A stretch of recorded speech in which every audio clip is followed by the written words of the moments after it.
Well, the Super Bowl is this weekend, and if you are looking for some easy and delicious appetizer kind of recipes, look no further. I've got 3 that are so easy and delicious, and you're going to want to include those in your weekend celebration. Hey friends, welcome back to Simply Home and Harvest. I'm Jen, and today we're going to make 3 easy appetizers that you can use for the Super Bowl this weekend if you're looking for something. But these dishes are going to be good anytime. We've got other sports going on right now in our house. We love college basketball. And so March Madness will be here before you know it, all the tournaments and all that fun. And so these are recipes that you could use for that occasion as well. Maybe you've got some Valentine's parties coming up or any kind of event really. So stay tuned. We are going to make a buffalo chicken dip today. We're going to do an easy slow cooker cocktail weenie recipe. And then we are also going to make a hot spinach and artichoke dip. I'm getting hungry already. All right, so we're going to probably start with the easiest one that I have for you today first. And that is our cocktail weenie recipe. Now listen, do y'all remember back a few weeks ago when we organized our recipes and I told you, oh, I see so many recipes in here that I've been wanting to try and forgot all about. But now that my recipes are organized, y'all, this has been so beneficial in my life. I have been making a lot of recipes I have forgotten about, and that's the case today. So right here in the very front, slow cooker cocktail weenies going on, and then we've got our spinach and artichoke dip here. And then a couple more pages over. I see so many that I want to try, but I've got to limit it. Then we've got our buffalo chicken dip right there. So we don't have to go far. Everything's in one spot. If you haven't seen that video, I'll try to remember to link it for you below. It's organizing your recipes or decluttering your recipes, but I'll try to remember to link that for you below because like I said, that project, it's one of my favorites so far this year. My favorite thing that I've done so far. All right, but this cocktail weenie recipe, let me tell you about it. So easy. First, you're going to need a package of cocktail sausages. And I picked this up at Aldi. If you are making a lot for like a larger crowd, then you might want to double, even triple the recipe. But we're just making enough for our little family here tonight. So I'm just going to go with 1 pack. But to that 1 pack, you're going to add a special sauce. And this sauce is it is 4 ingredients. I told you 3, but I wasn't including the sausages there. So you're gonna need grape jelly, you're gonna need some chili sauce, and we're gonna need a couple of tablespoons of brown sugar. I'm gonna go grab the brown sugar and I'll be right back. All right, so the first thing we're gonna do is we've got our small slow cooker here. I'm gonna go ahead and get that turned up to high. Now, because I'm doing a smaller recipe, I think I'll be able to use my smaller size slow cooker here.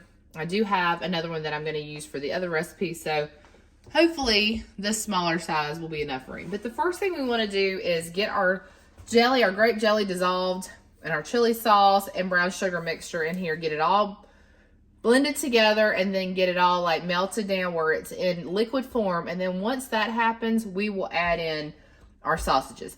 So you need 10 ounces of grape jelly. This was the smallest jar I could find, which is 18 ounces, but we will use all but that 8 ounces of it. And then this is 12 ounces of chili sauce, which we will use in its entirety. So I was wrong on the brown sugar. It's actually 2 teaspoons, not 2 tablespoons. All right, so let's get our grape jelly in first. And this will probably take a good hour to completely dissolve. So you want to make sure you start this ahead of time. I would say allow for like maybe 3 to 4 hours before your party or event starts, just to get everything melted down. Once it is, you know, your sausages, they're not going to take long to cook, but you just want to make sure that you've got it going ahead of time so that you're not running behind. There's nothing worse when you're getting ready for a party and then running behind and everybody waiting because they're hungry and they want to eat. Okay, so that's all the grape jelly we need, and then the whole jar here of chili sauce, and then our 2 teaspoons of brown sugar. Basically, you're making a barbecue type sauce. So if you wanted to skip all this step and just do barbecue sauce, you probably could. Now, I'm going to take a whisk and get this whisk together, but this is the way I have made this recipe since I was a teenager.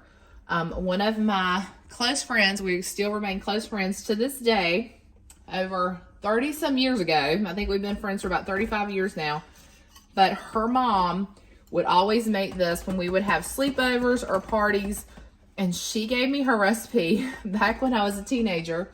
And I remember I've been making it since then. Like even when I would have friends over in my teen years, I would use her mom's recipe. So this is one of those really tried and true recipes that go back years and years. And I'm sure it was a family recipe for them as well.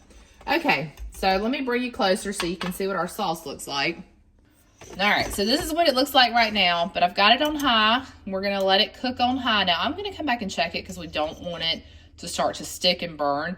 And that jelly, all that sugar in there will probably cause a mess if we don't check it. So let's check it in about 30 minutes and see if it's at the point where we can go ahead and add in our cocktail wheat. All right, guys, I have got some spinach thawing out in the microwave. So if you hear that in the background, that's what that is. That's for our next recipe. But first, we're gonna go ahead and put together our buffalo chicken dip. Now you can do this one of two ways. You can actually make this in your slow cooker, or you can put this in a dish and heat it in your oven. The choice is up to you. Now, I like to do it in the slow cooker when I have parties, because, especially if I'm hosting them here, because that will keep your dip warm, and you want that buffalo chicken dip to stay warm. It's a whole lot easier to get your chips in it and to enjoy it like that. Sometimes after you put it in the oven, it will kind of harden back up, but it is a lot easier to transport it if you've made it in the oven. And if you have a way to keep it warm, that way will work as well. All right, but we're gonna do it in the slow cooker today. So let me show you how we make our buffalo chicken dip. All right, so the first thing we're gonna add in is an 8-ounce block of cream cheese. And I do wanna get that in there first because we want that to melt. And then I modify this recipe just a little bit. We are going to add in 1/2 cup of ranch dressing. I just happen to have this in the refrigerator that we need to get rid of. And then once we see what we have of that, we will add in the rest of regular ranch dressing. But use what you have. And then we already had this in our refrigerator. The recipe calls for 1/2 cup of the buffalo sauce. However, I only use 1/4 cup for us. Now you could add more to it, you know, or you can take away from it. So that's just a preference for you. But 1/2 cup I have found is a little bit more than I like. Now Tim and Ella could probably handle it, but when it comes to heat, I like mild to moderate, not hot. So that's just my preference. And then I had some leftover chicken. That's what I'm going to use, but you could cook up some chicken breast. You could also use canned chicken. I have done both, and the results are just about the same. But you know, we've been really trying hard to clean out our freezer this winter, and we had some cooked chicken from a meal that we had back in the summer that I found in there. And so we've been eating on it this week, and we had a little bit left over, and I thought that would be perfect to go into our buffalo chicken dip. All right, so now we've got our chicken, our cream cheese. We're gonna add 1/2 cup, and you know what? I think I'm gonna measure it out just for y'all, if I can find the measuring line in here. I'm gonna measure it out just for you, but I would think this is going to be about 1/4 cup, and it looks like it is. All right, so we just need to take our other ranch here and get that other 1/4 cup. Ranch.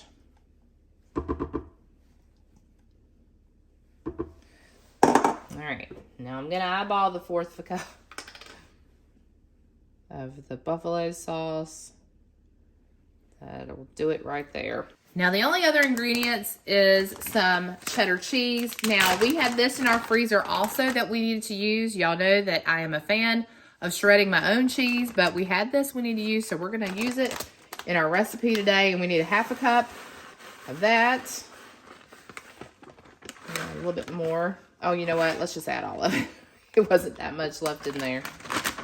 All right.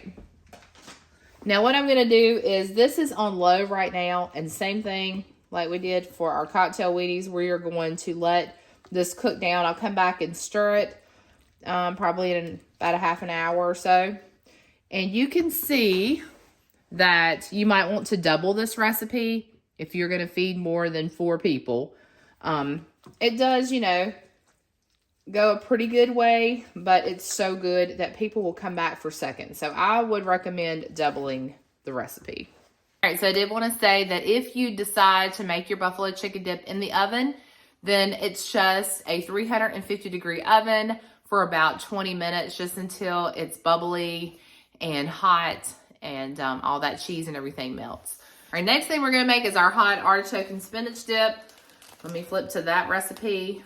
We've got several ingredients to get ready. For this one, I left the hardest one for last, but it's really not hard. It's just a few extra ingredients. All right, so let me gather all these ingredients and then we'll make this next one. Okay, so our spinach artichoke dip calls for 6 ounces of frozen spinach thawed and squeezed to drain excess liquid. Now, when I got my frozen spinach out, it really reduced a lot after I thawed it and then strained out all the liquid, which what I did is I just put it into a paper towel. I just wring it out over the sink to get all of the excess liquid out. At that point, I didn't feel like I had enough spinach, so I added about double of what it called for. So I'm gonna tell you somewhere between 3/4 of a cup and a cup of frozen spinach is what you wanna start with. I would probably go more to a cup if you want this much, because once you thaw it, get your excess liquid out, it's gonna reduce a lot. So that's our spinach. And then we need 1 can of quartered artichoke hearts. Now this is not something I buy a lot, only when I make this recipe. It's the only time I ever buy these. And we are going to drain our liquid. And then it says squeeze the artichokes again to get all that excess liquid out. And then we're gonna chop these. So I'm gonna go ahead and get that much done. And then we need 1/4 cup of sour cream, 1/4 cup of mayonnaise. We need a minced, 1 teaspoon minced garlic. We need some shredded Parmesan cheese and some shredded mozzarella cheese, and then pepper to taste. And the 2 cheeses it calls for is shredded Parmesan cheese and shredded mozzarella cheese. I've got our pre-shredded Parmesan cheese. Y'all know how much I like to shred my own cheese, but I don't have any mozzarella cheese, so I'm going to use some Monterey Jack. I think it'll be just as good. So you have what you prefer, or you use what you prefer or what you have. So I'm going to get the cheese shredded, drain those artichokes, and then all we have to do is just combine the ingredients and put it in a casserole dish that we're going to go ahead and spray as well.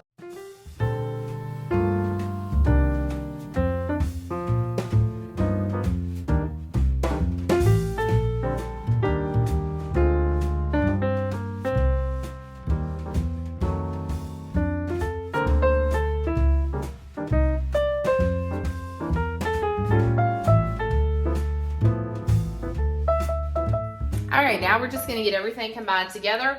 In my mixing bowl here, I've already got my 8 ounces of cream cheese. Now I just added this to the microwave for just about 20 to 30 seconds so that it would soften really well. This will make it a lot easier to stir with all the ingredients together. So everything we're just gonna combine in now. We need, let me get my recipe. All right, we need 1/4 of a cup of sour cream, which I've already kind of measured out. I just went ahead and put it back into this container here. All right, now we need 1/4 of a cup of mayonnaise. All right, now that we've got those 3 combined, let's add in our teaspoon of minced garlic. I'm using the jarred garlic here. You can mince your own, whatever you like. Next, we're gonna add 2/3 cup of shredded Parmesan cheese. I'm gonna add 1/4 a cup of our shredded Monterey Jack. Like I said, you can use the mozzarella or whatever you like there. I would say the white cheeses would probably be the best to stick with, just because it will look more like that traditional spinach artichoke dip if you do it that way, versus adding in a cheddar. Unless you just really like that, you can make the recipe however you want. That's the great thing about recipes. You can adapt them to your liking. That's what we're gonna do with ours too. Okay, so now we're gonna add in some salt and pepper to taste.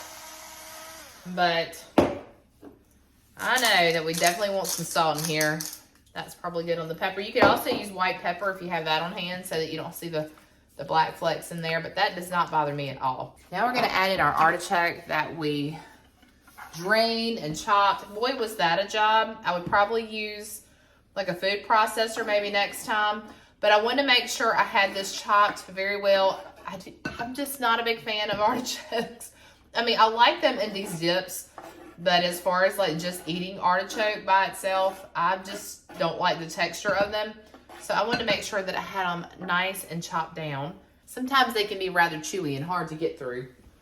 I'm making a lot of dishes over there. Okay, let's get this mixed in a little bit. And now we're gonna add in our spinach. I remember a local restaurant that we used to have here called Ham's. I don't know, I think Ham's is a chain. We no longer have it here. It closed several years ago. But anyway, they had a spinach artichoke dip that was my favorite. And they would serve it with pita chips, which to me is the best way to have it. So I'll show you the pita chips that I got to go with this recipe. But you could use, you know, tortilla chips. You could use corn chips, crackers. I mean, really whatever you like to dip into it. I mean, you could even use this as a vegetable dip.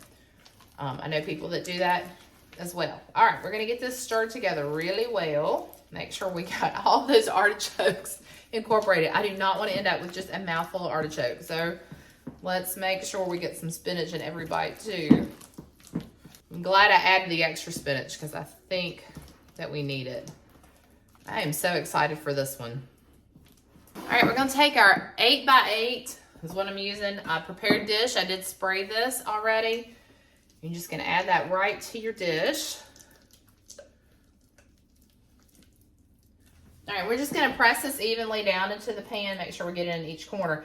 Now, the great thing about this recipe is that it can be made even a day in advance. You can keep it in the refrigerator and then bring it out about 30 minutes before you want to bake it in the oven. Just let it kind of come to room temperature. You never want to put a really cold dish into your oven. That could break your dish, and you don't want that. So let it, you know, come to room temperature about 30 minutes or so, and then you can add it to your preheated 350 degree oven. Now we're gonna bake this at 350 degrees about 20 minutes, just until it's, you know, melted all the way through and bubbly on top. And another tip, I don't know if we'll do it this time, but something else you can do is you can run it under your broiler at the very end just to get it browned on top and really bubbly, and it kind of has that like casing over the top. But it might do it on its own, you know, if it's in the oven long enough. We'll see. Anyway, it's ready to go into our oven. 20 minutes, 350 degrees. Cannot wait to give this one a try. This has been cooking for about 50 minutes, and you can see that everything has dissolved and is now in complete liquid form. So we are now going to add these cocktail sausages.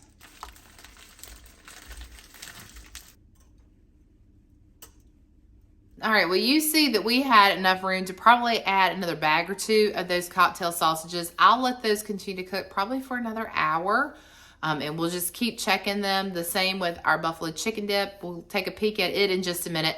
But I wanted to tell you that I got the cocktail sausages just because I wanted to show you the recipe that is original to me and the way we used to always make it. But since then, we have adapted this recipe in many ways in our home. Sometimes I'll just use regular hot dogs and cut those up, and we'll just have the sauce, you know, with those, with the cut up hot dogs.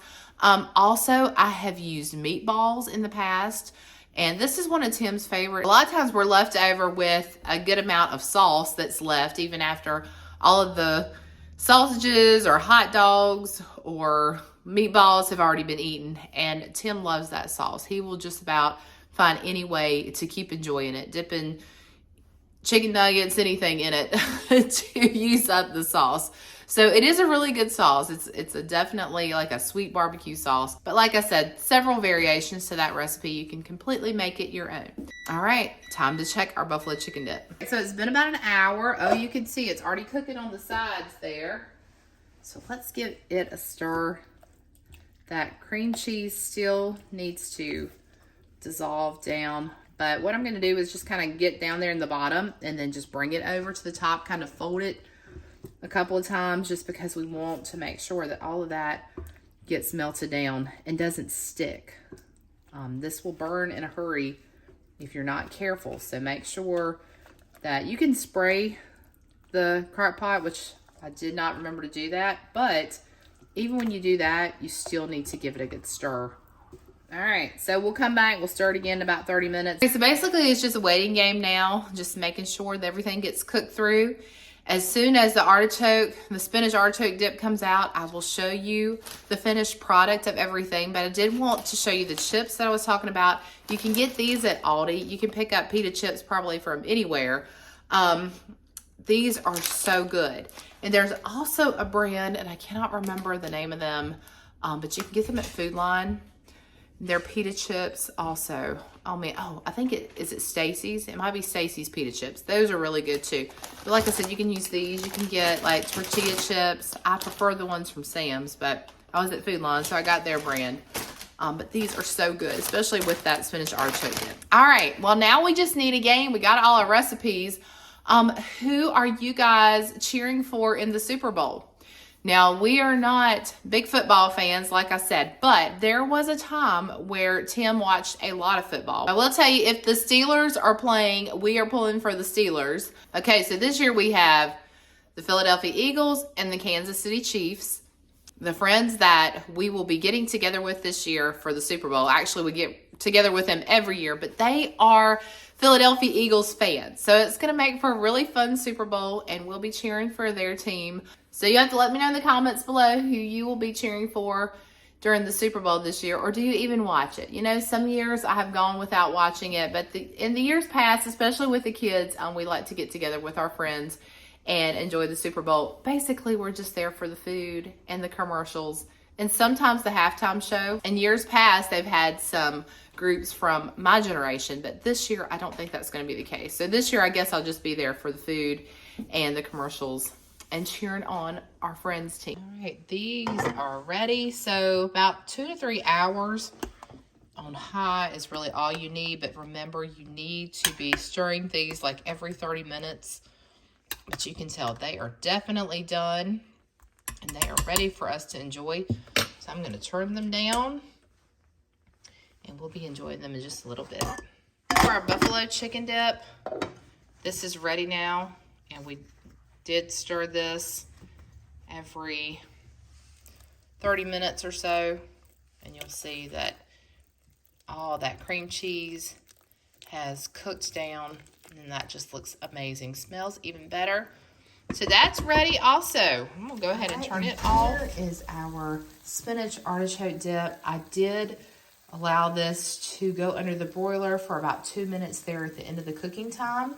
And so you can see that it browned up. You could do it for a little bit longer if you wanted to.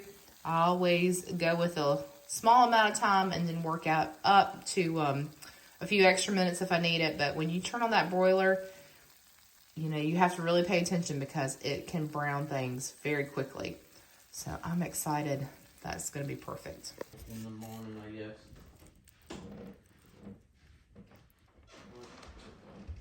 All right, guys, well, that's it for today's video. I hope you enjoyed seeing those recipes, and you will have to let me know if you try any of those. I really hope you do, because like I said, they are tried and true recipes around here, and we go back to them every year when we have events, parties. We've got some birthday parties coming up, so I was actually thinking about pulling some of them out for that too. So whatever event you're hosting or helping out with, you know, you're always probably like me looking for new recipes, so give those a try. All right, well, that's all for today's video. So until next time, friends, remember to live simply, use what you have, enjoy the moments you've been given, and I will see you all back here next time.